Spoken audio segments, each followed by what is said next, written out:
खाजगी ट्रॅव्हलच्या व्यवसायातून रविवारी पहाटे कोटला स्टँड परिसरात तरुणावर गोळीबार करण्यात आला आहे.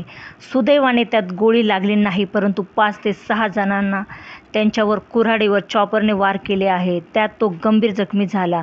शेजारी गल्लीत पळाल्याने त्याचा जीव वाचला. त्याच्यावर रुग्णालयात उपचार सुरू आहेत. जखमी असलम शेख यांच्या फिर्यादीवरून उर्फ दानेश फारक शेख राहणार नगर यांच्यासह 5 ते 6 जणांविरोधात गुन्हा दाखल झाला आहे.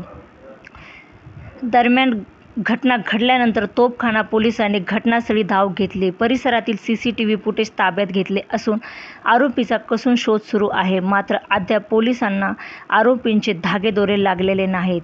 या गुन्ह्यात मेंबरचे नाव समोर आले आहे. मग कोटला परिसरातील तो मेंबर कोण, याचाही पोलीस कसून शोध घेत आहेत.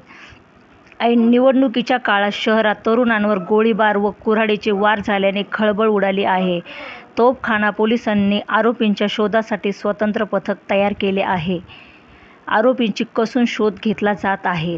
सक्षम न्यूज 24 अहमदनगर.